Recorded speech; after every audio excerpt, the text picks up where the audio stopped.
is the bad place to start. Got it. Good evening. I'd like to call this meeting of Beaufort County School District Finance Committee meetings to order, November 14th, 2019. Let's all stand for the Pledge of Allegiance.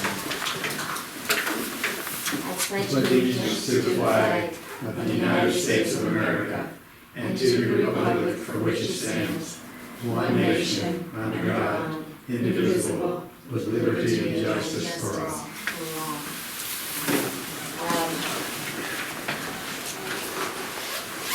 Since Ms. Crosby is still en route and after public comments, she's our first order of business this evening. I would like to suggest, as we approve the agenda, that we move PE 4.7 as our last agenda item today to give Ms. Crosby additional time to come to the meeting. Mike, are you doing public comment now? Yes, ma'am. Okay. All right, we have Dr. Wisniewski seconded the motion with the amendment to move PE 4.7 as our last agenda item today. All in favor of approval of the agenda? Unanimous, Robin. All right, first up, we have public comment. Any members of the public are welcome to speak. Robin has cards if you want to speak. He said no. No. No, I wasn't planning Mike on is going to speaking. speak. All right, Mike is Bring going on. to speak and Everyone's welcome. You know where to find me.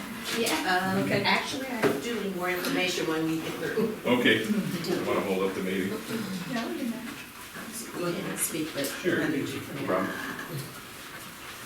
I didn't expect to be here tonight, but in preparing the comments, but just a couple of observations. I did have an opportunity to review the board docs today, the first quarter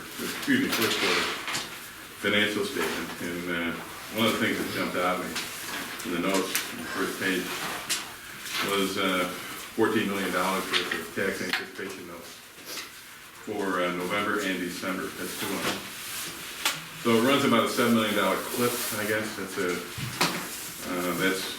about the run rate that we need.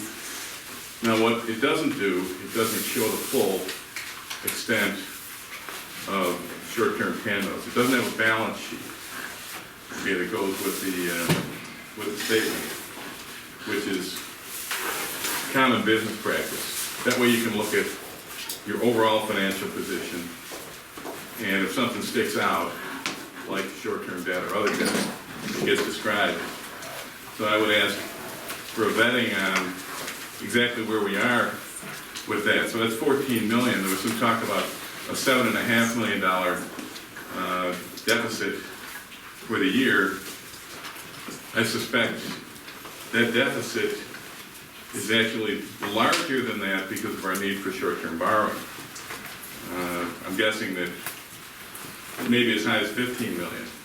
The basic problem is you got a mismatch on when it's reported, when the funds are collected. So in other words, if you can't get through until your next paycheck, then you have to revert to a credit card, okay, to cover your short-term bills. That's unsustainable. None of us, hopefully none of us would do that in our personal life. What we would do is control our spending so that that doesn't happen again, because that's not a sound way to go forward. So that's basically my observation. It doesn't. The referendum is over now. It's safe to talk about these things. Congratulations to us all for that.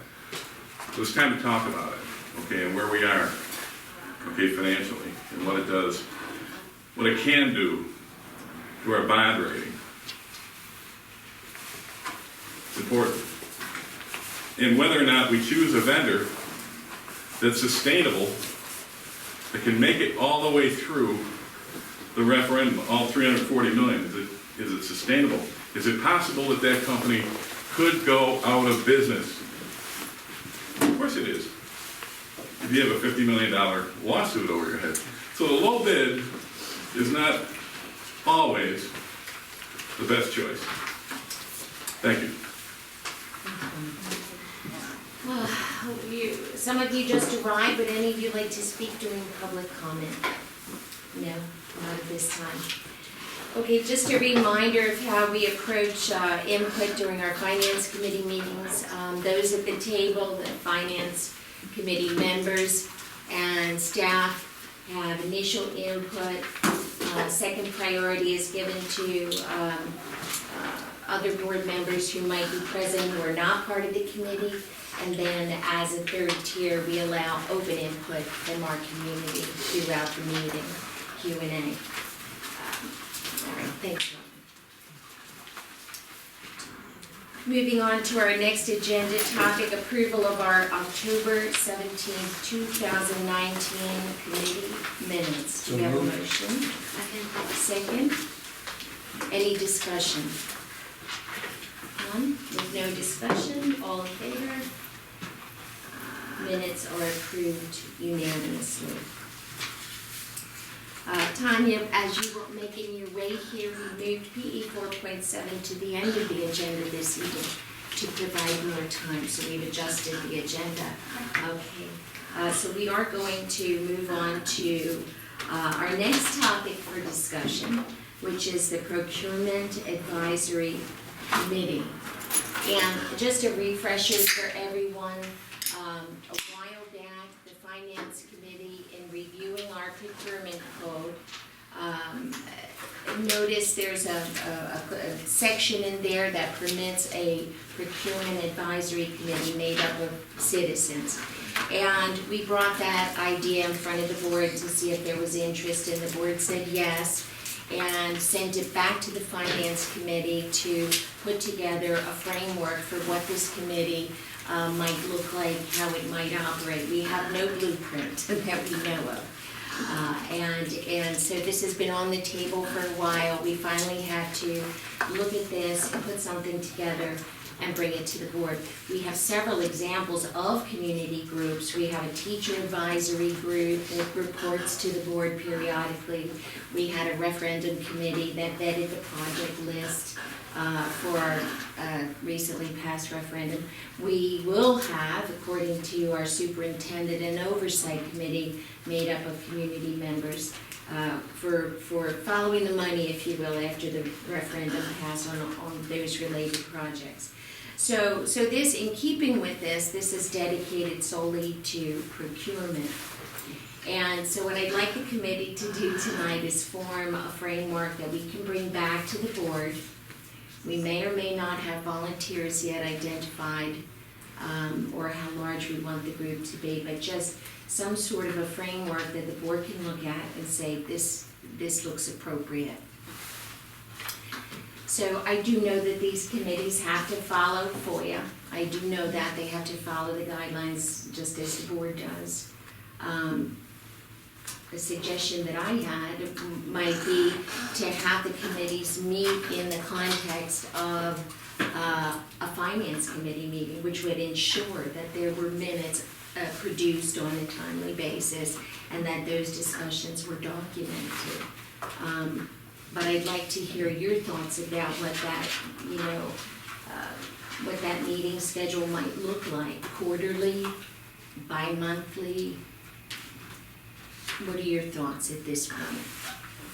I like the idea of meeting with the committee. The committee? I think that's a good idea. Okay. And I would think, since this is a volunteer kind of a committee, that we can't ask them to meet too many times. But Yes. we have to have them meet at the right amount of time. Yes. So one of the things I would recommend is, first of all, we identify and vet and invite a committee, and then when that committee is formed, ask them, after they've received a briefing about the scope of the procurement issue and what their duties would be, I'd ask them how often they feel, one, they could provide the time, and we have the right number of meetings to make sure that we have the proper feedback to react. So, that's As to just, volunteers, how often they'd like to meet? Yes. Okay. Yes, that's But you support keeping it in the context of our finance committee meetings? I think so. Okay, Rachel, what are your thoughts on that? Yeah, I think describing their scope is an important component of all of that, depending on what their scope is, and what their involvement is. I guess that may have something to do with bringing them into a finance committee meeting or not, but, the members and choosing the members, I think, is a key component, and how many, And how honestly. many? Yeah. So, I mean, my thoughts in the past have been that some of the larger committees are a little unwieldy. Now, when Dr. Berg formed the referendum committee, he went to the board and said, each of you bring forth 2. Some of us brought more than 2, some less, but it was a large committee. And, I mean, they were obviously affected that the referendum passed, but I'm not so certain with this, piece that a large community would work. The initial suggestion that was put forward was each of us represents a very distinct section of our county. Dick, you're north of the Broad. Rachel, you're Bluffton, and Greater Bluffton. I'm Hilton Head Island. I think the initial suggestion was to bring forth 1 or 2 from each of our areas. I have been putting my feelers out. I've identified one person who appears to be interested and qualified. I've got a bio ready to present to the committee. And I want to know how far you guys have gone with this. I know you've been busy. Have either of you able I have to? made some contacts Wonderful. and have some people that are interested in it. Yeah, But before I could give them all the details, Exactly. I need to, one of the things that we have to ensure is that they can't be involved in any procurement actions or even future Excellent. procurement actions. You know, they have to sign a statement of, non-compete, if you will, so No that they don't have a conflict. conflict of interest. yeah, The other part is to ensure that we have people that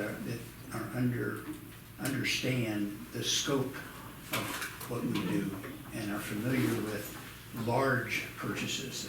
This is not somebody that's a small business owner that has even $1 million a year revenue stream. We're talking people that have very big, and the people I have reached out to, frankly, are people that are in this business at the air station in Paris Island. Because they will not be competing, but yet they also deal with Large some of the scale. same vendors at the same scope in Beaufort County. So I wanted to bring that up to see if I should proceed on that any further, excellent. because then I have to go to their commander and, we have to, because these are military. Okay. These are people Special and Department of Defense civilians, so I have to ensure that there's not a problem with their chain of command of them serving as a volunteer. Excellent. But another option may be the hospital, the Beaufort Memorial Hospital, because they also are in procurement. The other advantage of that is that might lend us into some partnerships in the procurement arena, that if we're buying toilet paper and they're buying toilet paper, we could all buy it together and get a better price. So that there are some perhaps opportunities that this committee could have other values. So the one thing I want to say is that these are just citizens. Yeah. They can do this work from their home. They can submit FOIA requests on their own. But all we're doing is bringing together a select few who may be particularly skilled or have background in that area to oversee this thing. I would suggest that any information requests that the committee puts forth should go through the FOIA process that the district offers. This way, any and all information that is received will be posted to our website for public consumption. I would not foresee that the committee or the board would be gathering this information for these individuals as citizens. It should go through the FOIA process, would be my sense. Rachel, I'm sorry, John, go ahead. I like what Dick said, and I don't know I think if we're going to go forward with each individual representative nominating or putting forth one or two candidates or whatnot. I think simply what we need to do and present to the board is what the scope of the work would be for those individuals, and then let individual board members determine whether or not the individuals that they put forward meet that criteria, because Dick may have some great contacts in the military world, but I might have somebody that, maybe I think that they have some type of skill set that would be well-served on that committee. They might not necessarily have that same skill set, but I think if you get a whole room full of the same people with the same skill set, you're not gonna get as much variety of discussion. So Excellent. I think that defining the scope clearly and giving that forward to the board and saying, go forth and bring forward your best is really all we need to do. So I'm gonna make a suggestion for the simplification of the scope, and that is, here is our procurement code. Are we, from a citizen's set of eyes, are we in compliance in regard to this procurement code? Are we doing the things that this code says we should be doing, you know? And so it's a large document, 64 pages to be exact. But there are some areas in regard to RFPs and that which might take up, a good bit of the focus. Some of it is board controlled, frankly. We own this procurement code as a board, and we do have some freedom, obviously, as a board to craft it and mold it. But as a body of citizens, you have the same right that the board does or anyone else does to question whether this is being followed. It's just an extra set of eyes from folks who may have a bit more background than those of us at this table. So that is your scope, to ensure and follow the guidelines of the procurement code. That's my suggestion for what the scope should be, but I'd like to hear from the other committee members. So you see it just as a compliance measure? Yes. Because I don't have in my documents here what that blurb is that says the board can create an advisory committee. Yes, I just so wanted I'm to see gonna what get that that said for and you. use that as a guide. It's not a lot of verbiage surrounding it at all. Okay. Bear with me a moment. I've got it here. Thanks, Dick, okay. So to read it aloud to everybody, Procurement Advisory Committee, it's on page 14 of 64. And the following advisory committees may be established by the board or the superintendent. Purchasing Policies and Procedures Advisory Committee to discuss the performance of public purchasing and to consider specific methods for improvement. So, you might have the committee, That's what I was looking for. Suggesting See if you could make suggestions policy. because we're grandfathered into this code, except for the exemptions part of it, correct? So if they're making any suggestions, obviously it's something they need to know. But that was the part I was looking for, was Yeah. to see if they can actually make suggestions and changes, because if we're going to adopt a change, we Yes. have to move to the. yeah. Now, Do the committee could make a suggestion for a change to policy or some aspect Right. to the finance committee, and then we would bring that forward if we thought it was appropriate, the suggestion, to the full board. But we can bring those suggestions to the full board. Although I will say, we have our teacher advisory group, and they come directly to the board and not through a committee. So, but I like this channel a little better. If they're going to meet with the finance committee, it's only appropriate that their recommendations might come to us first before it filters to the full board with a recommendation or not by us. Does that make sense? Okay, so that's the purchasing policies and procedures. But then there are two other non-related committees that we could form, IT, and the other one is construction architect, so on and so forth. That sounds more like the one that Dr. Rodriguez will be forming, follow the referendum.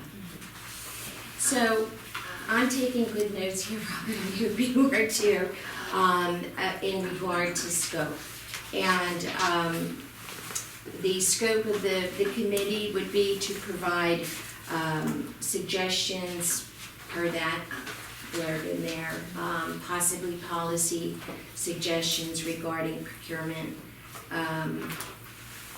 and just general oversight of the procurement manual, just to ensure that we're following it, dotting our i's and crossing our t's. What do we want to see, or what do we want to suggest maybe from the finance committee also bring forward to the full board as reports or whatnot that come out? So are we anticipating that they meet 4 times a year, that we would get full reports, or, Good question. What we could do is leave it, they're gonna bringing recommendations along the way. But a formal summary report of some sort periodically, is that what you mean? yeah. Well, I guess it would fall on. It's the first time we're doing it, so. Yeah, if this is the first time we are doing this, so we could consult with the committee members. They're going to determine how often they meet, and with the finance committee, we need to, I think, be firm about that, because we can't ensure that FOIA is being followed. Otherwise, right. So I guess we could also leave it to them as to how they want to summarize their activities and report to us. We'll I ask just didn't them. know, maybe it would be incorporated into our report to the board that we give. Because, So- there's administrative functions and support that would have to be coordinated Right. for them, because we don't expect them to come out and do the typing and do the collating and do the publication and that stuff. So we'll have to support that. I may offer a couple of comments. Yes.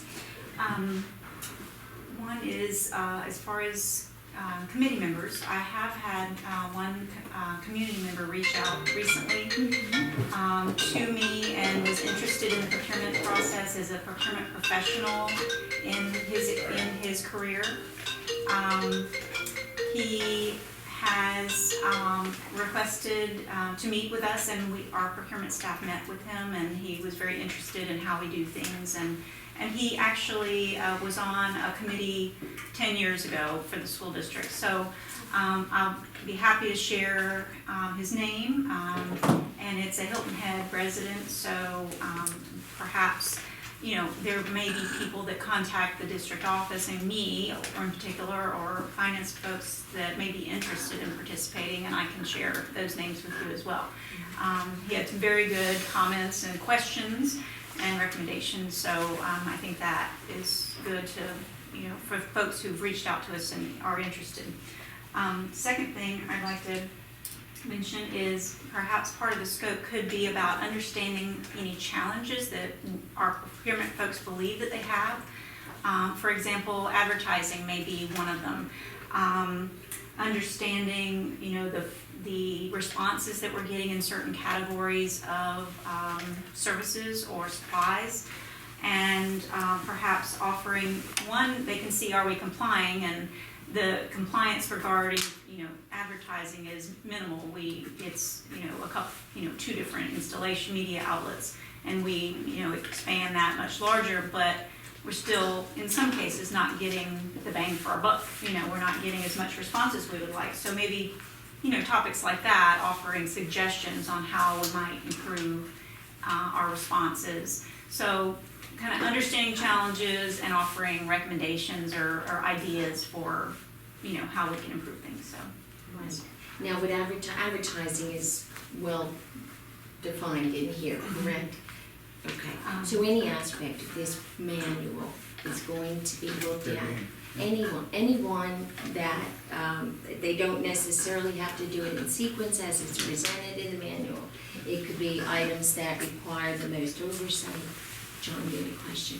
As far as recruitment goes, my district has I know. a lot of retired people who might be very skillful, Yes. so I'd be happy to work with Dr. Wisniewski to make sure that the committee has access into Sun City in particular. And I don't want to get Yes. involved with trying to pick people, but be happy to work together, try to get them access. Yes. The other thing that strikes me though is what I've heard two things that seem to be purpose. And one purpose of the committee may be to ensure compliance with the code, and the other purpose of the committee may be to, how do we do procurement better?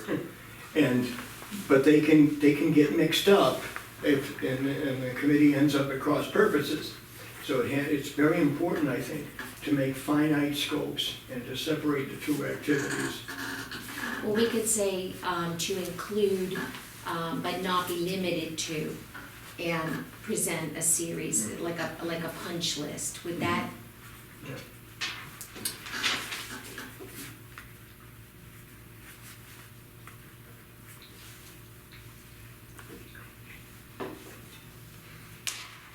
Okay. So I'm thinking of some of the other advisory committees we've put together. We haven't asked for bios, obviously, for the referendum committee. Dr. Burgess said, send your normal people. This is a little different. We want somebody with a discerning eye and able to follow things and know what to ask for. When they submit a FOIA request to the district, know what they're asking for. So I do think it's appropriate that we have the bios. I think they can come from any sources. Tanya, if you want to send yours, Kathy, if you want to send yours, from wherever, John, the same. And I think the finance committee can look at them, vet them. I think we do need to perhaps look at their availability first. That may determine how large the committee actually is. But I know that there are some who won't commit until they have a better idea what the framework will be. And I'm piecing that together here from everybody's comments. Dick? I think we'll need Wendy to help us, because one of the things is they're gonna have to sign No comment. an agreement of what they can do or can't do if they're a member of the committee as far as in the procurement area. So and they have to know that up front before and part of the vetting That's right. process, that's almost the first thing you say, if you're gonna be selling something to the school district, You can't be you can't play. So we need your help. financial interest, Yeah. director and director. Rachel, do you have any input on that? No. And again, I think their information requests should go through the FOIA process. Okay. Unless it's information that's already available publicly. Do you have any thoughts on that or input to that? Well- Because they're gonna be digging on it, I'm sure. Part of it is the bidding, they can't be involved in the bidding process as far as getting the individual bid, so, but Yes, some will be walled off. some will be. And but- they won't have but access to. we can't have any secret deals or any of that kind of stuff. It has to be up for the public, Right. yeah. Just so I'm clear on Yes. the membership base, it's each of the 11 will be able to submit one or two names, and then they're automatically on the committee, or the finance committee is going to vet them The because, finance committee will vet them. Let the full board bring forth 2 tops apiece, okay? And this is not an easy person to find. 2 will be a challenge. yeah. The finance committee will then vet them. Do you agree with that process? I don't agree with the finance committee vetting anybody that we put forward, because that didn't happen with the community project committee. True. And I think each representative should be able to, in their own judgment, say, I think this person is qualified. If that person decides not to show up to meetings or not participate or isn't qualified, that's one thing, but I don't think the finance committee needs to get in the business of saying that person's not qualified and then almost stifling a voice from another district. That's what I'm concerned about. Point taken. We could wind up with 11, Dick. Yeah, that's a pretty difficult number to deal with, but not impossible. My fear is that we will have people that are on the board, or that the board recommends, that don't have the kind of experience to be a effective member. And then what's going to happen is we're gonna have highly effective members with a lot of experience and some that don't have much. And those highly effective people that we really want their input are gonna get frustrated because they're trying to bring up some people that don't have that. And, you know, there's a problem with folks that want to have all the district represented, and that's good, but parts of our district just don't have people that have the scope of experience, because how many are we gonna get from St. Helena Island that have that kind? There may be some, but we have to, that's why the vetting, I think, has to be done, and maybe it's done by the whole board.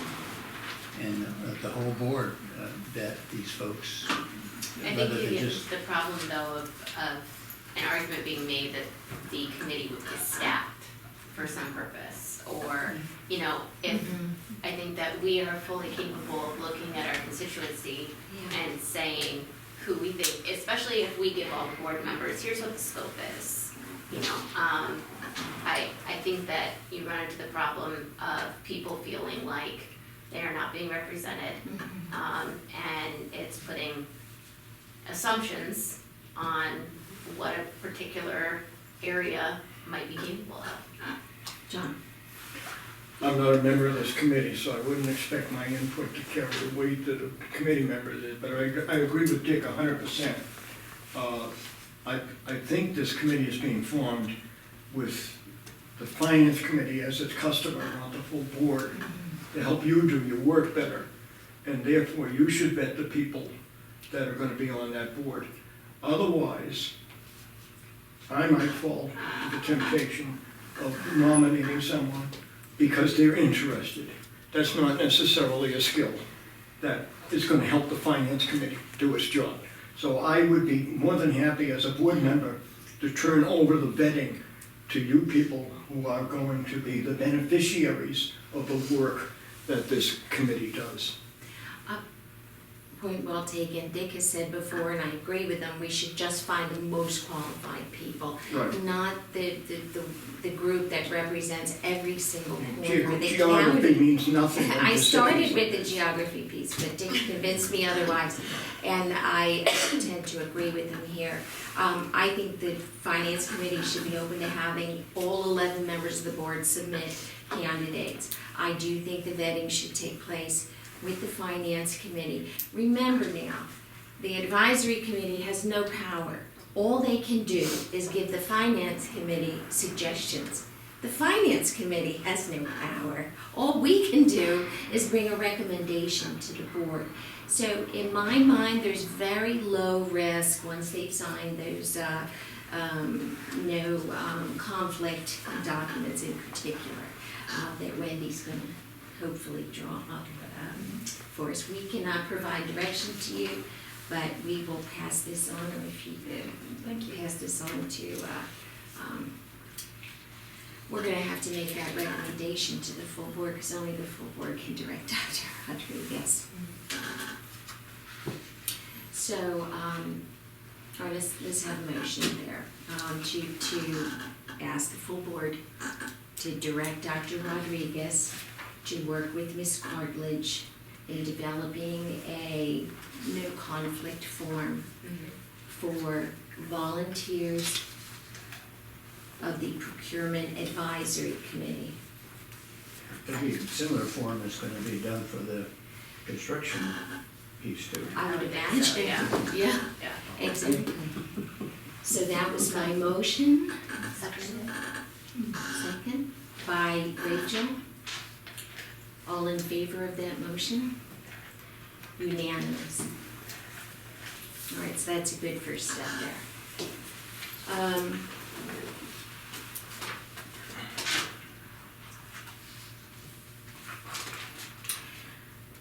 What I can do is, if you like, or if either one of the committee members prefers, to put together a rough draft of what we've discussed thus far today.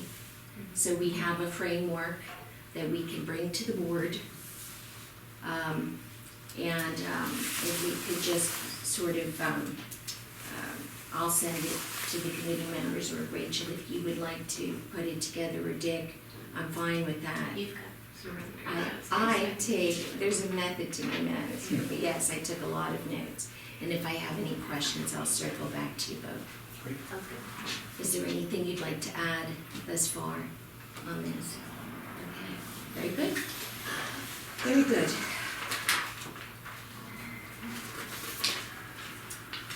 Moving on to the next agenda item, a review of finance board policies and administrative rules. And we have our in-house counsel with us today, Wendy Cartledge, to assist. Dr. Rodriguez has placed her on loan to us as we begin to discuss this topic. Rachel, do you want to lead off? You started this ball rolling. Yeah. So it started, because we started the conversation about allocating a certain amount of funds per year for an auditor. And the conversation rolled into policies relative to finance in our board policy manual, because as of right now, there's really just, and it looks like these three have been highlighted on policy 2.0 with regard to our role and job description, three that are relative to finance. And I think that there's a lot in the ARs that we can look to for guidance in developing some policies that are a little bit more established, so that in the future, those items, instead of making a line item for a certain amount, we can have a policy that guides us. So that's how it came about, and I see that we have, are these the? Wendy, give us an overview of what you brought with us and distributed to us. And these came about several months back when I believe, Ms. Orshak, you actually sent an email to me requesting to take a look at the titles of, one is the finance, and what was previously the Finance and Operations Committee. Yes. And my title of Chief Finance and Operations Officer at the time. So these are merely a beginning point of any edits on policies, but what I did was do a search in Microscribe of anything that had the terms finance and operations, so that it would encompass either of those two things. Gotcha. And so these edits are really relative to that, and they may have other title changes that I recognize that may have been Chief Auxiliary Services, and we no longer have a Chief Auxiliary Services, we have a Director of Student Services, so primarily these changes only make those edits, with one exception. The rule that was passed or approved by the board with regard to it's OS 13. On the back side of it, the except in an emergency, the board shall approve purchases and or contracts of value of 0.1%. That is the only major change that has been made to these documents. And I think that one is in our draft version of the policy manual right now that's being read to the board. I think that is the one. We added the board policies at the bottom too. Yeah. Excellent. I see that. Thank So, you. So if you here's, want to go through each one and just. well, here's what I would want to say. We used to be the Finance and Operations Committee combined. There are some OS regs that really pertain to the Operations Committee. And if they're going to be looking at their own policies, they need to be theirs. We need to go through all of our OS regs and decide which ones are under the purview of the Finance Committee versus the Operations Committee. So I think that is step one. Do we have those narrowed down by chance of the regs? What I did was I have a list here of the OS administrative rules Yes. and so you're right, because some of them have We to do can't with do all food of- services, yeah. school like safety animals, crisis plans, those kind of things. Yeah. But then there are a lot of these administrative regulations that the Well, actually, finance food committee. services under our umbrella. Yeah, food services is under you, Yeah. administrative students, but then there are some that are really like fiscal management, annual budget, determination of budget priorities, So let me- budget let me- adoption. Let me I see. mean, there are a lot of OS regs. There's They're a Administrative lot of not, regs. they're not all relating to finance, Yeah. and some relate Some- to, in multiple departments, they Yeah. have, Correct. kind of their, But anyway, I've got all the administrative regs in Snowhook, so whatever we wanna discuss, Tanya's the expert on all So- the ones that pertain to finance, so. So this is our scope, this is So- the finance committee scope, and we could use that as a guideline to pull out regs that are specific to our committee's work, as opposed to the Data Distributors Operations Mhm. Committee Strategic work. plan for oversight. So, I think that's a good place to start before we begin. Yeah, because this is new territory since there aren't Yes. really any policies presently in our manual. So previously on the policy committee, we were looking at existing and then some were created new, but this is all new. This is on So the, this will take quite a bit of time, I think, and looking into those yes, specifically for what needs to be included. administrative technology, but not instructional or academic technology. So it's a very, we have a sort of a very narrow,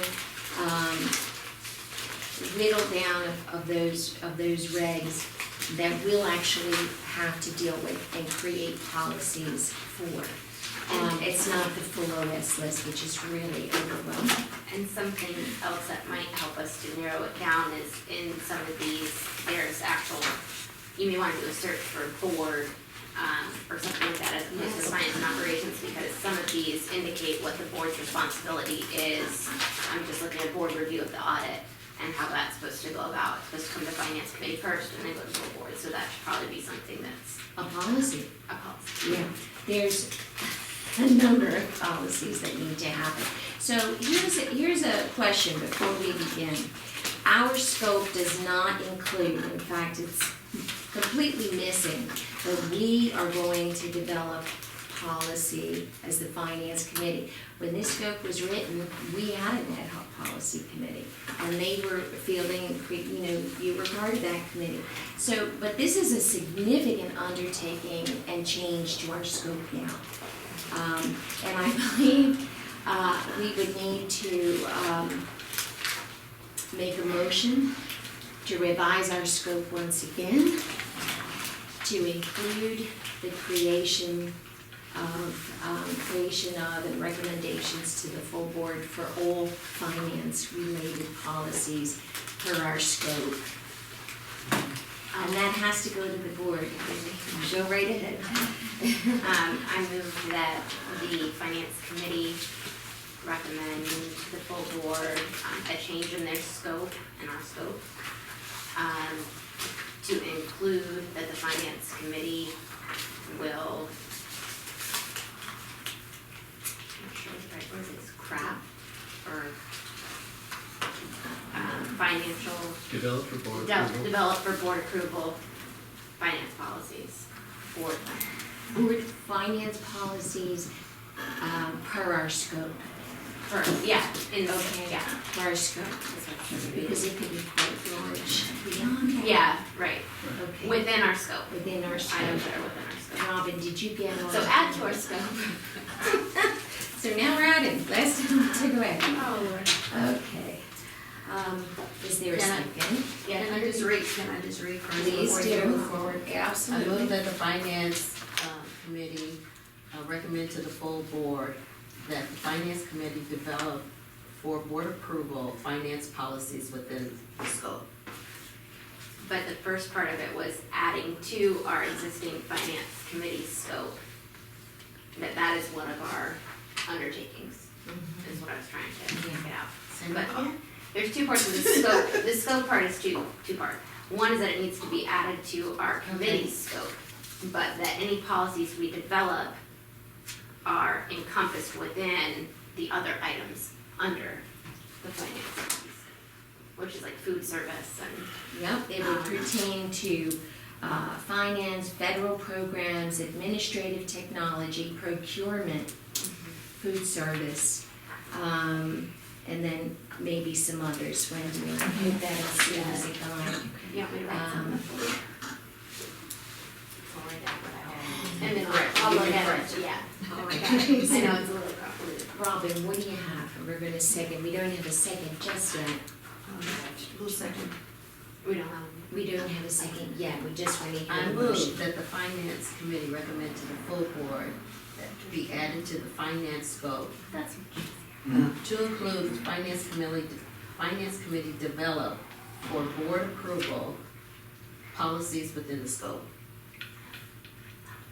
John just wrote something that makes a lot of sense. So I move that, The wordsmith. yeah, this might be easier.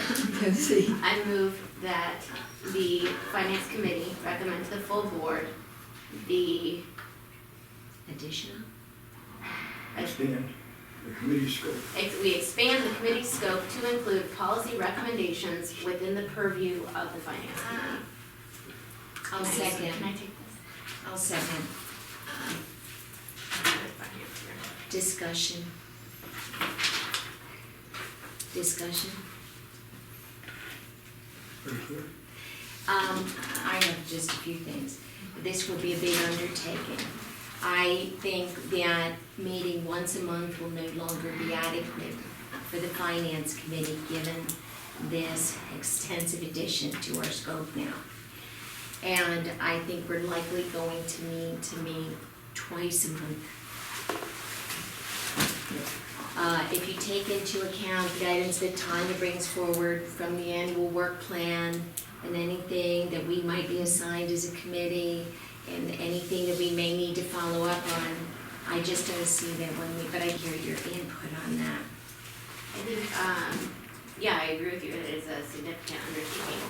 Maybe if we allocate that, whatever that second meeting is, that the agenda topics only pertain to the policy part of it, That's it. then that one meeting is dedicated Is a to that. policy- And I think we get a lot more accomplished that way. I would agree. So when we finish with this motion, we'll make a second motion. We'll have another change to our scope because it references our meeting schedule, okay? All right. So all in favor of the motion on the floor? Motion unanimous. Okay. May I have this one? Thank you. Okay, the finance committee scope says, the finance committee will meet on the second Thursday of each month, alternating between the DESC and the Hilton Head Island Public Library. Meetings will be at 5 p.m. unless otherwise noticed.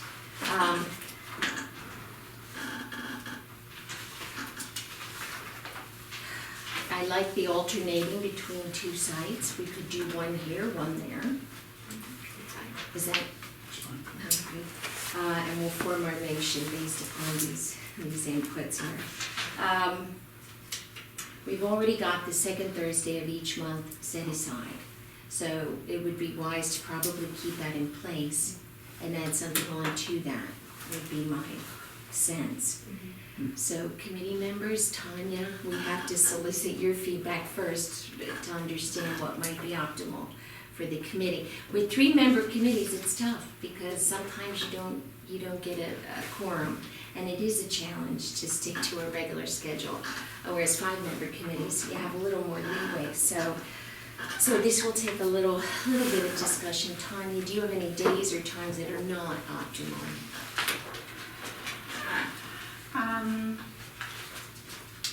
I don't have any specific days, other than right before board meeting days are more difficult for me because I'm preparing for Yes. those. Okay. I have a recommendation. We keep what we have in our schedule, and at those meetings, we compare calendars and pick a date for the next week or whatever, but that way we have some flexibility for our schedules, but, you know, if we have that kind of flexibility, we should be able to come up with one. Well, I like that idea. The only thing I can think of is when we form the advisory committee, they're gonna have their own availability, and it might make sense for us to have a fixed schedule Well, in light of that. But they would be involved in the policy piece? They might wanna, they, you know, who knows, they might wanna listen in, see what we're doing, maybe not to contribute per se, or be a participant. Well, that's a good point, yeah, I'm all about flexibility. yeah. However, it's easier for me to know that on the first Monday of the month, I need to be somewhere because I'm scheduling work trips. Yes, understood. And the only day that's not good for me is the first Wednesday. I always have something on the first Wednesday. Okay, so the first Wednesday is out for you That's out for me. consistently. Good days are, any other Wednesday or Fridays. I can even do during the day on Fridays. That's Wednesdays and Fridays, Robin. I'll tell you the days that aren't available because of other committees. That's a good idea. And also ACE, They're working, yes, ACE board meetings, They're quarterly? quarterly, Okay. and Rachel and I both attend those, Okay. so, They're quarterly when, Tanya? the next one is November 21st, so that one is, and it's at 5:30. Okay, but they're quarterly, that is, and they're consistent on the certain day of the month, the week. Well, we're moving ACE meetings to once a month now. They were supposed to. They're do that. I discussing think the that's possibility of it, yes. Still, Okay. Robin, go ahead with the other committees. So the second Wednesday is taken and the third Wednesday is taken of each month. As standing committee dates. So the second and third, Rachel, and I can't you say do the first. first is out, in the okay? evenings, I have something. All right, but Fridays are good for you. Fridays all day, I'm good. Okay, Dick, how do you do with Fridays? Oh, yeah, they're fine. Yeah, and I'm probably good with Fridays. Tanya? Fridays, Days. or during the day. Days. That's the one on the day. Mm-hmm. And this is just, this would just be for the policy meeting, which I'm not certain how, Dr. Rodriguez has not followed up and let us know, you know, we're gonna ask the board to direct him, so I would think that Wendy's participation might even be just as critical as Tanya's for those meetings. I mean, Wendy was a regular at your policy meeting, so I imagine, My preference is not Fridays, because that is the day that I can actually sit and work and not attend meetings Right, as I do all right. week. And then if I'm able to, you know, have a little bit of time off in an afternoon, I'm able to take it on a Friday because it's slower. So I prefer not to do Fridays if possible. all right, But so I will at the, what about, all right, so the first and third Tuesday are out for Tanya. What about the Tuesday are board member, our board meeting meetings? days. Correct, and they're out for Tanya. And then first, second, and third Wednesdays are taken. And then the Wednesdays. What about the second Tuesday of each month? Is the time still always gonna be 5 o'clock?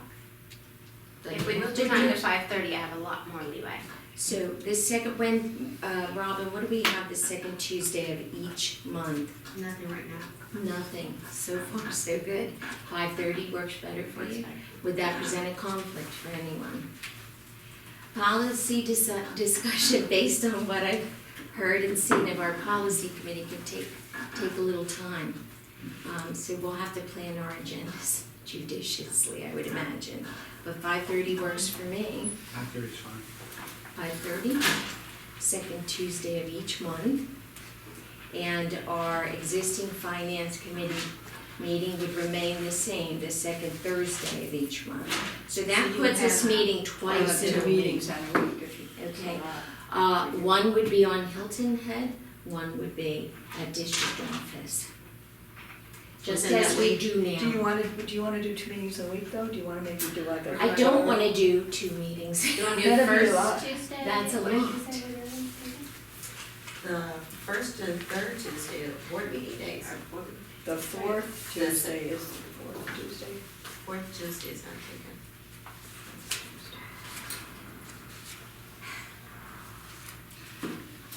But you're meeting Thursday, The second. no, so you're fine, yeah.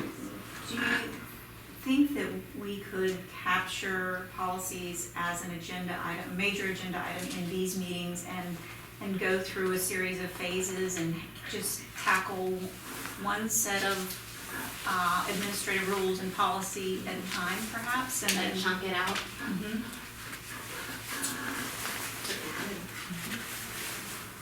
This would really extend the length of these meetings significantly. Can I bring up something else? Yes. So we also just remember it is because it's a financial budget issue too, and we add more meetings. So as you talk about budget and fiscal, adding more meetings as a standing, it is a fiscal impact. Correct. So just letting you know. I don't see any way around it. I think the committee has committed to doing policy creation. It is a huge time investment. Yes, it would be less costly if we had a dedicated committee otherwise to do it, but unfortunately we don't. Well, No, I also see it as not being something that goes on Forever. forever. I see this Correct. being something Right. that's established, Yep. we put it into the Exactly. policy Exactly. manual, and so it wouldn't be a continuous. Right. It could be a continuous, probably in the long scheme of things, it should be. It should be As, reviewed. well, as new regs emerge, new policies have to emerge for that reason alone. As revisions to regs happen, we may want to go back and look at our policies or vice versa. So it could be long-term, but if we're looking at the initial task of all of the regs that currently exist and creating policies for them, that piece is finite. I know it adds more No, I meetings. was I know, just you're putting right, it out. though. I'm just You're putting it in so that absolutely you- correct. But instead of the ad hoc policy committee meetings, we're doing it in lieu of that for our own policies. If you look at it that way, it's a Because all of wash. these It's a administrative regs are supposed to be tied To a to a policy. policy. Correct. So the first thing that needs to be done is for all these current admin regs to get, like we did on these, have the Right. corresponding board policies. That's the first thing to do. Yes, and it's a big jump. Dick, would you be okay with 2 meetings a week if one was at the DSC and one on Hilton Head? Sure. I'm fine with it for a finite period of If time. it's only, once, if it happens, once a month, then it's fine. It's not gonna be every week. It's just once a It's month. one Yeah, month, so it's one week two or meetings, 2 1 meetings. week for once a month. That's So- it. The only thing is like the second It's not- Wednesday, I have to go to the second Wednesday meeting. Right, but we're talking about This- Tuesdays. Yeah, we're talking about Tuesday and Thursday the same week. Mhm. I just said, I don't know if I'd have any time, like if I Gotcha. had a meeting, That you know what I'm Wendy, saying? You wouldn't have to come Sure. to our finance meeting Yeah. on Thursday. Or whatever. You would just come Just to the the one policy. for policy You sure? on Okay. Tuesday, Yeah, Okay. right? right. No, That's it, John. I need to be there. It might not be the same amount of administrative liaison for the second policy meeting as you traditionally have for the nuts and bolts working committee meetings. Because a lot of the policies are gonna be to back up ARs that already exist. So what you can do is you can draft a policy and send it out for review. Mm-hmm, to Wendy. And you can go to Frank and say, Frank, here's what we need for coverage. Figure it out. Okay? So I would, without any disrespect to the administration folks, So you're I saying would Wendy first wouldn't, define what the committee needs, then go to Frank and say, here's what the committee needs. What is your recommendation, Frank, on who you're gonna send and when? well, Tuesdays, the first Tuesday, the second Tuesday of each month is dedicated to policy. And optimally, that would be the only day Wendy would need to be present. But if you wanted me there, or Tanya, or any of you want me to the other meeting, you might want me to. You just let me know when you want me present. Well, first we have to ask Frank, and we're bringing that recommendation. All right, so, do we have this hammered out? We need a motion, I have a question, so is Yes. the time going to be 5 or 5:30? 5:30? 5:30. 5:30. So, So one is at 5, so the Thursdays is gonna remain at 5 o'clock. Our second meeting on Thursdays will stay at 5. The meetings that you're gonna do on Tuesdays will be 5:30. 5:30, and I would prefer for the Alright. Tuesday meeting for policy to be at the DESC to accommodate. Yeah. Okay, That makes, right? Yeah. So the second Tuesday of each month at At 5:30 PM at the DESC. And the existing meeting of the second Thursday of each month will be at the Hamilton Head Library yeah, each If month, available. if available. We haven't had any problems, not good, but Right, if because for we some rotate. reason there's a problem, we would adjust. And then that would be at 5. Tony, you have a question? No, just a comment. Yeah, comment. Just on the cost analysis, Mhm. if we meet for 26 weeks, it would be a total of $1,300 to a $260,000 Thank you for budget. doing that. Appreciate it. But look, you're also paying stipends for other board members that wish to attend, listen in, you know how that goes. Now, I rarely attend other committee meetings, I prefer to watch online, it does save a few pennies here and there, but Robin made a good point, thank you, I appreciate We that. then need to add travel costs. Yeah, exactly. For all staff. Mileage, For all staff, stipends, mileage. you're So looking let's- at, Let's go 5,000. yeah. All right, so. 1% of 1%. I move that the finance committee recommend to the full board a change to its meeting schedule to include the second Tuesday of each month at 5:30 PM at the DESC, in addition to the second Thursday of each month at the Hilton Head Library at 5 PM.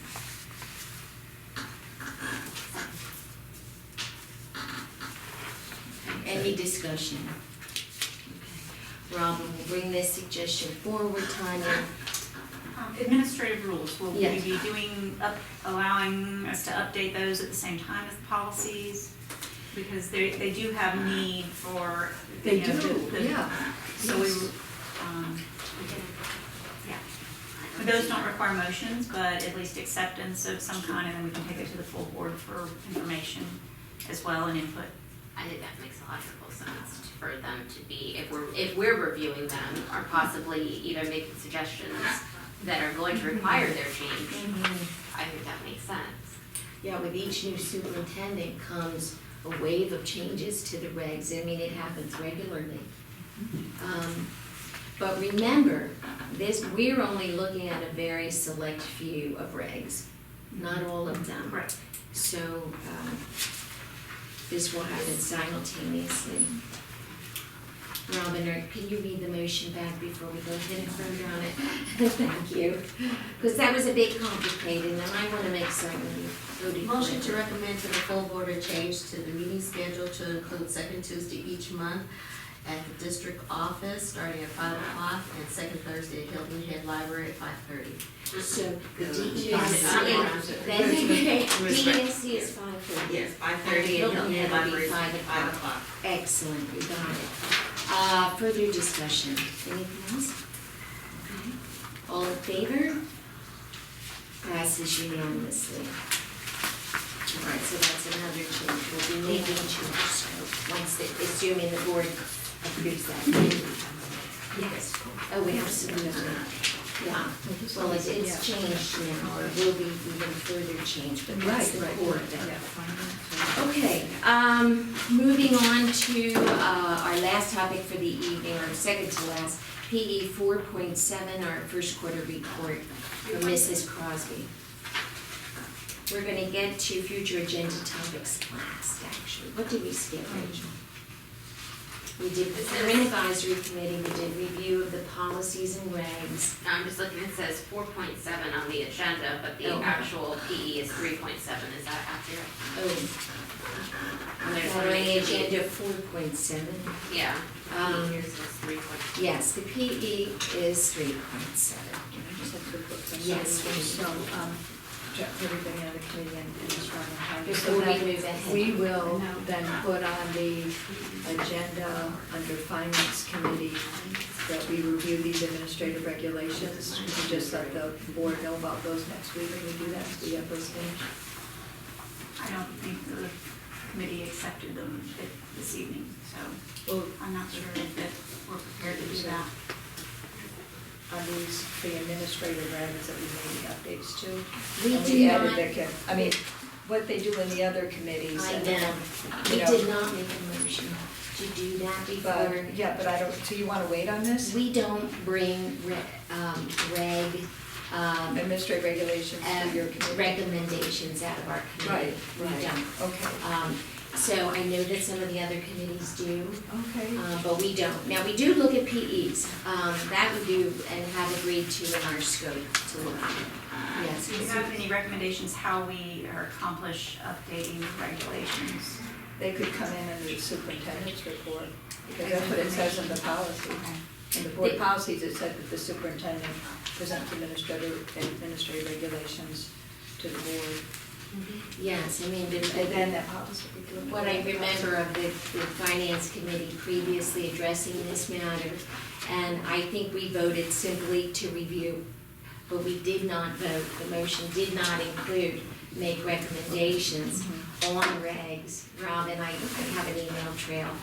We talked about this, and the reason was that the logic behind that was the superintendent, as Wendy is saying, makes the recommendations, and the board doesn't have, we just receive it for information. I think that's what the reg says, that we receive it for information. The policy 2.5 delegation. So we felt like we were being the out of superintendent. compliance with that if we were to make recommendations on regs. We said we would do it through policy instead.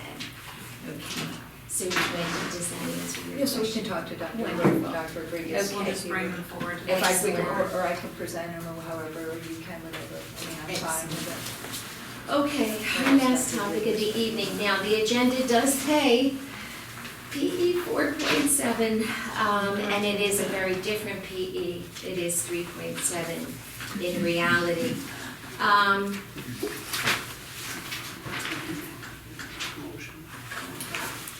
However, the descriptor is correct. It's just a typo in the number. it. A Scrivener's error?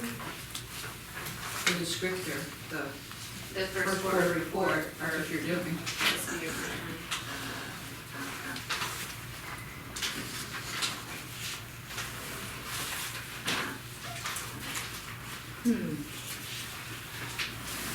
It's a typo in the number. Well, it's a one digit and the title is the same, so I don't believe there's any change to the agenda given the title of the report remains the same. Input from committee members? Good. Okay. It's my understanding though that we can't go back and adjust agendas after the fact, so I believe it'll have to remain as is. Okay. I've provided some highlights of the first quarter financial report. This is through September 30th, 2019. To start with, general fund revenues are reported about the same as the prior year, a little above, ahead of schedule, 5.3% as opposed to 5.2%, not much change, and not much activity this time of year. We've received about $13 million in revenues in the 3 months, and that is typical for this time of year. We won't begin to see a lot of activity and revenues until the December-January timeframe. So the bulk of the sources of revenue here are $9 million of them are state sources. So we're in good shape there as opposed to, as compared to a prior year. So local property tax collections are actually a little lower than last year at this point, 2.5% versus prior year 3%. Really, you can't judge that until we begin to get into the high dollar collection rates. So the state revenues, again, are a little ahead of schedule, 9.2%, and those are the bulk of the revenues so far this year. And also, we're receiving state aid to classrooms as a major revenue source that we are receiving, and that was $4.8 million for the additional 4% mandatory teacher salary increase. So that is a new revenue source this year that we're seeing and will help support the mandatory increase in teacher salaries. Mr. Crosby, you skipped over the section on the tax anticipation.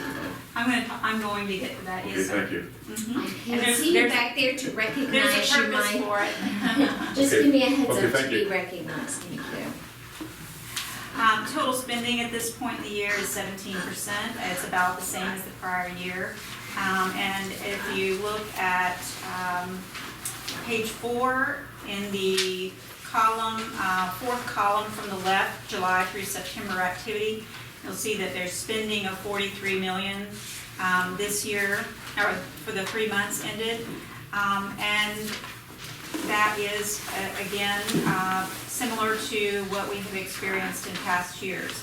So as you can see, with revenues of $13 million and expenditures of $43 million, we're in, just for the 3 months, that is a deficit of $29.8 million. And that is the reasoning for the cash reserves that we have in our fund balance.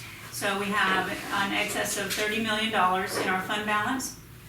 As we go through the year, we will continue to experience this because the revenues come in a very tight window of time, in the December, January, and a little in February timeframe. But the expenditures are very level throughout the year, relatively level, because of teacher salaries make up the bulk of the budget, so they're relatively flat throughout the year. So again, this is that time of year where we're dipping into the fund balance, and it isn't quite enough to support the cash flows for the district. So we do issue a $14 million TAN this year. We are actually beginning to draw it down. I signed a TAN disbursement request yesterday. We're beginning to draw it down. We draw it in increments so that we save on interest costs. We don't borrow $14 million all at one time. We borrow $5 million, then wait for another few weeks, borrow another $5 million, and then borrow the remaining to minimize the interest cost to the district. We pay it back in a similar fashion. As soon as tax revenues come in, we get information from the treasurer's office and pay it back as quickly as possible, so that minimizes any cost to the district. So this amount is, the TAN amount is up this year. It's I believe we borrowed $7 million last year. Billy, is that correct? Was it 7 or 9? 9. 9 million. 9 million last year. And so it is up because our fund balance is down. Our tax revenue shortfall last year, and you'll see that in audit coming up, the annual financial statements coming up, the tax revenue was short by $9 million. So our use of fund balance was $6 million. So we did have to raise our borrowings for the TAN this year. That is, the TAN has been borrowed for as many years as I can remember, and it is something that the district uses annually because the fund balance is not at the level that allows the district to function without that additional support. So that is the bulk of the information. Really, it's very early in the year. Not a lot of fluctuation from prior years, and so everything seems to be on task, on track for in comparison to the prior year.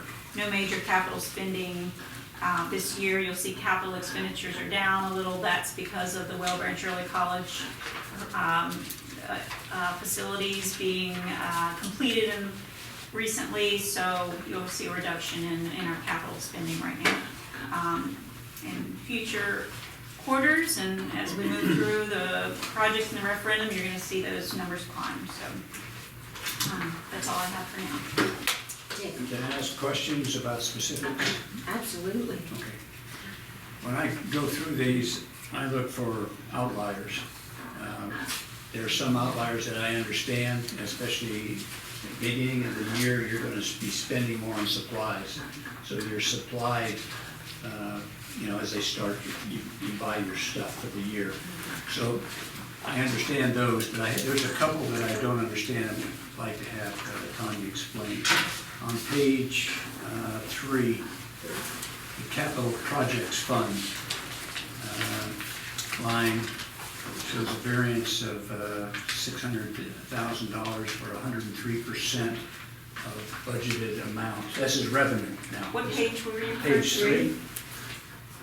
Page 3. Capital projects, Capital okay, projects I fund, have- could you okay. explain that line for me, Which please? line again? The Capital revenue? projects fund, Okay, yeah, the revenues, okay. yes, revenue. The annual projects is $20 million. That is the standard that we Right. issue each year. The activity was larger due to the Well Branch Early College Performing Arts Center, and So this was the bond that was a issue, carryover actually. These previous- were bonds that Yeah. were issued. We issued 29 million in bonds to support, the prior year, 30 million in the prior year was 20 million of 8% bonds for normal projects, the normal CIP projects, and another 9 million of bonds to support the Performing Arts Center in the gymnasium. But those are previous years. right? That was a previous year, and then Okay, the got current it. year is just Yeah, a got it. standard $20 Okay, million so bond. I Yes, sir. understand now. The other one, guidance services, What page, sir? boy, I didn't write down the page.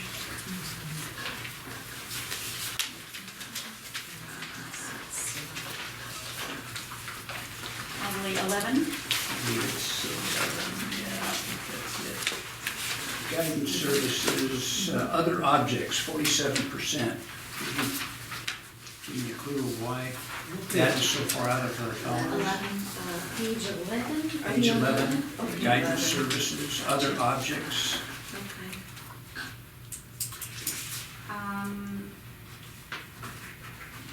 I don't know exactly what that is. I'll have to, I don't have access from Okay, from you let me here, know. but I can Yes. definitely do that. And the other one is on our own board budget, Board of Education budget, What page is that? other objects, Page, Dick, if you can. What page? that's page 13. 13. Other objects, we're at 92% expended. And you know what that is? Yes, so that is the School Board Association dues. That's So- 50,000 so is they're spent at the upfront? beginning of the Okay, school year, okay, yes, sir. Okay, that makes 50,000, sense. oh, this And that 55, it I see. includes the microscribe subscription and some legal protection for board members and So various services. it's an upfront. It's an upfront cost, yes. Okay. Other than that, I found all the variance within reasonable tolerances. That's all I have, Madam Chair. Rachel? Yeah, so, like Dick, I was just trying to, get a handle on page 24, where it's the pupil activity fund. And there's probably a very simple explanation for, I was just wondering about the variances between the different schools. So some of them are very high, some of them are very low. I'm sure it's probably because of what the purchases were, but I just wanted to see if, this was a trend that just tends to fluctuate, or if this is something that, there's a reason why certain ones are higher than others, and if that's consistent. Of course, high schools generally are higher than normal. And actually, we generally do see more affluent areas having more fundraising, more support in their sponsorships and various things. New schools tend to have a lot of activity in that, with a lot of energy around fundraising and sponsorships. So you'll see that kind of activity. That's probably. Yeah, I was gonna ask if high schools, middle schools, elementary schools, which one typically has the most High schools. spending in the High schools definitely have the most. Athletics is, you're gonna have gate fees in the middle schools and high schools in these funds. So the revenue is then spent to purchase the services of their officials and other athletic, they use it to support other athletic purchases like supplies and equipment sometimes as well. So, or t-shirts for the football team or various things like that that aren't able to be spent in the general fund.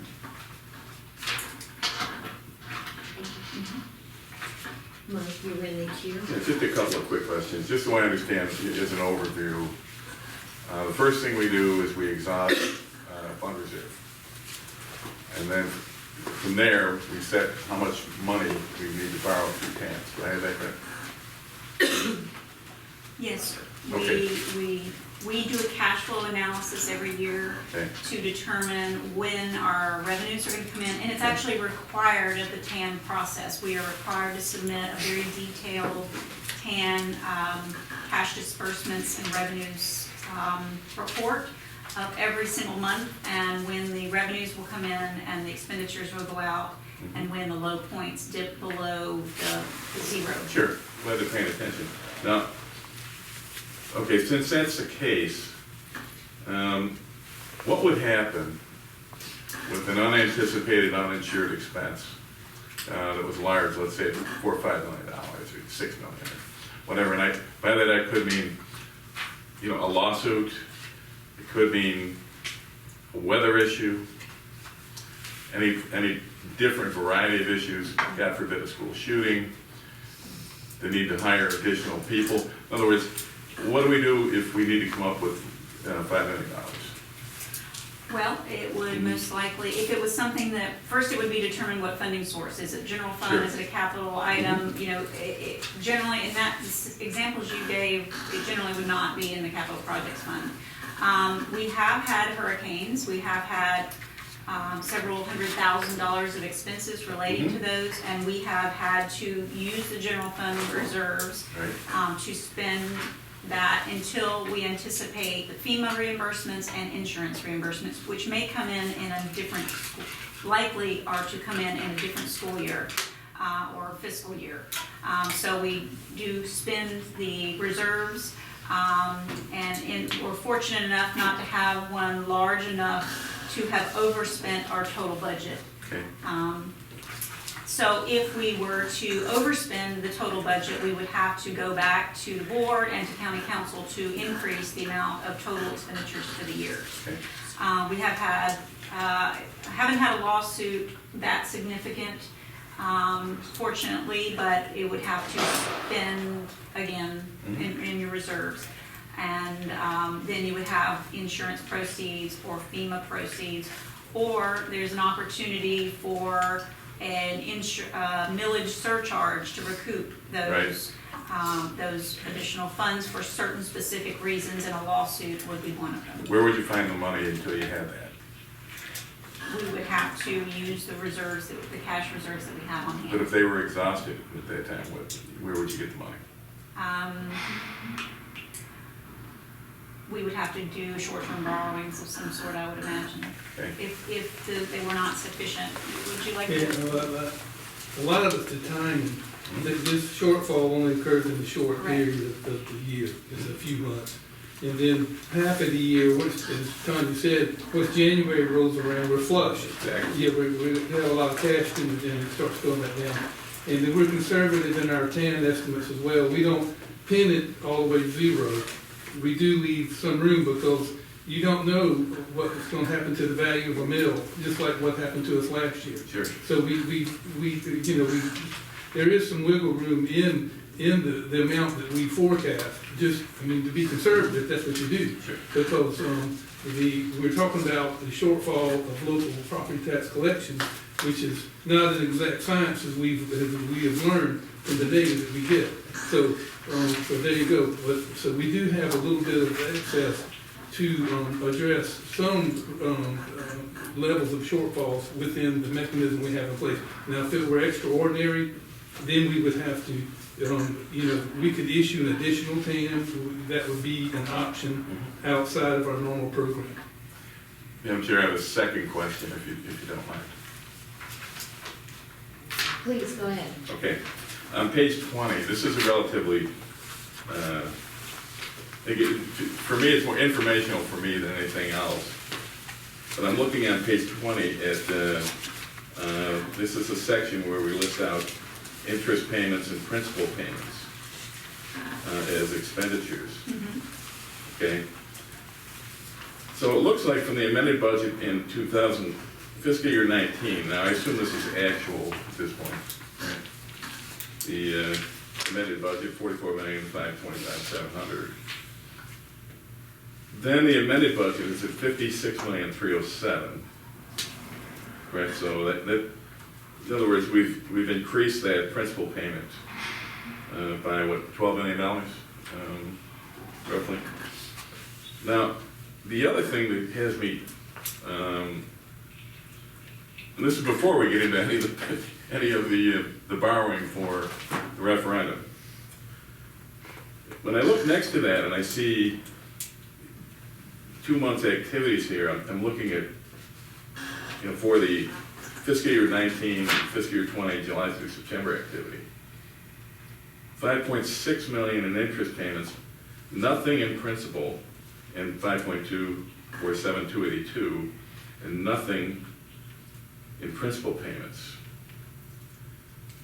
Why is that? We only pay interest in the fall, and after tax revenues come in the spring, principal and interest payments are both paid in March timeframe. Got it. Every year. Thank you.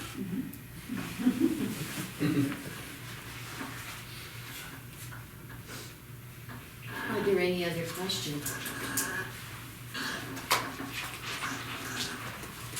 None at this time. Do you you good? I was just going to go into the next future agenda. We, per our scope, we do make a recommendation to the full board to accept, so make sure we get the PE rec number right. Do we have a motion? I move that the finance committee recommend the full board approval of PE 3.7 Acceptance? or acceptance of the quarterly financial report dated September 30th, 2019. Second? All in favor of the motion? Passes unanimously. All right, our last topic for the evening, future agenda topics. I'm looking at the calendar. Our next meeting would be, it's always as it is now, second Thursday. Robin, it says here, and that would be December 12th. I'm looking at our calendar, and it looks like the academics committee is in that spot. Can you tell, is that accurate? I'm looking on our school district calendar for December 12th. Yep, we have to have to move that. Okay, all right, so that is our next scheduled meeting, and depending on how the board weighs in on some of the recommendations we put forth, that'll be the Tuesday prior. So we're sticking with our existing schedule right now. Because I'll have to go to that academic committee meeting. That will be. We'll have to move ours. Yeah, We'll they're move gonna that be right scheduled there. theirs. Okay, so we'll be okay. Okay. So Joanne, All right. when are you starting the next in January?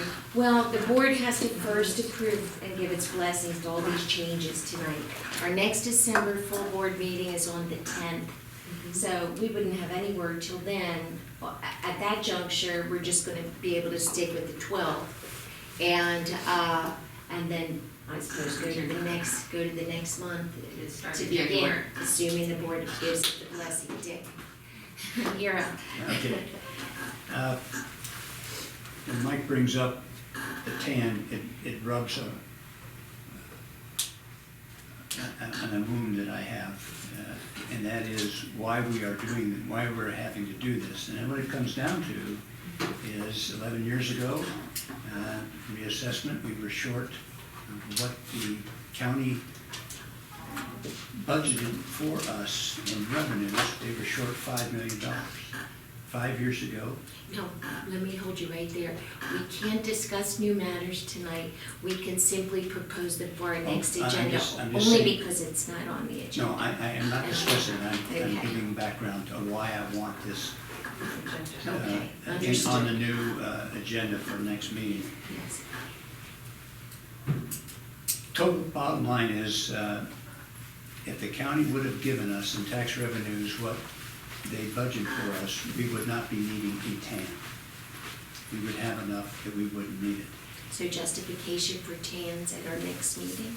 Justification for TAN, but Justification. also, we said in full board meeting that we would take all legal action to recoup the $9 million shortfall that we did not receive last fiscal year. So shortfall discussion. We have not done that, and I would like to have a discussion about presenting a letter to the State Department of Revenue, asking for a reading on what can be done with any excess funds. So that's all in this discussion, is what are we doing about our own motion? Okay, so I have Robin, I know you're taking notes, justification for the TAN shortfall, a budget shortfall discussion, and letter to the state discussion. Yep. Okay, so that's from Dick. Tanya, I know you have, on our work plan, you have the annual external audit, PE 3.6. We actually do get to PE 3.6 in December. Do you have anything else beyond that? I do not. Okay, excellent. Rachel? Nothing. Wendy, you were gonna make a comment? I just wanted to ask Mr. Guy, because I was, take all legal action to recoup, did you say 9 million? $9 million 9 million. last fiscal year. Now, Wendy, you. Total you- $19 million over the last 11 years. How many? $19 million over the last 11 years. I have a scheduling question. Yes. Elliot Davis is the external auditor. They generally come in the December meeting to the full board or to the board and provide a presentation. I have tentatively scheduled them to come to that board meeting to provide this annual audit, but that comes before the finance committee. So Right. that, they're the conflict. So Yeah. now you can get a presentation and be provided, highlight summary information, and then we can talk about it in detail, the report in the meeting, if you'd like to do that, or I can postpone their presentation to January.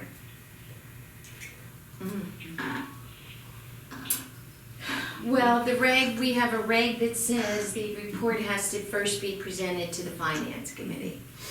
And, the first board meeting where they would come would be December 10th. I think it's probably wise not to postpone it to January. But then we have to accept it and take it back to the board for approval or acceptance. I mean, the finance, so the finance committee could potentially make a recommendation to the full board. I don't think that's mandatory. I think the full board can receive it. Sans a recommendation from the finance committee. And what would we do if we do it anyway? Exactly. So I'm gonna say, we don't have a board policy that binds us to that. There's a reg that says there's a reg. So can we read the reg? Let's see what it says. Thank you.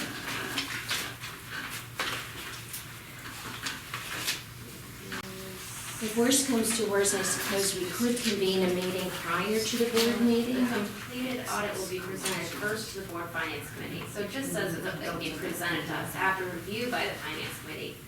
the audit should be, shall be presented to the board and the public every next day. So there's no recommendation, we're just getting a first peek at it, which I don't understand anyway. But anyway, we'll get to a policy on that. I mean, Okay. I can postpone it to January and have I- them come then. and- I say have them come on the 10th. I think they should. Yeah, I thought it should come, absolutely. because we bumped everything up for the, budget review, Yeah, so. I would agree. So I would say, Tanya, keep the schedule as is. You don't want to have a special meeting. No special meeting. Is that it? So we have Tanya's external audit, PE 3.6, and Dick's input, I have none. And that will be for our December 12th meeting. Okay, and so Robin, just if we would, when you can, I know I usually tug on you after our finance committee meetings, a motion summary for the finance committee, so that we can use when we present our summary at the December 10th meeting, if you will. Thank you so much. And without further ado, we have a motion to adjourn. So moved. All in favor?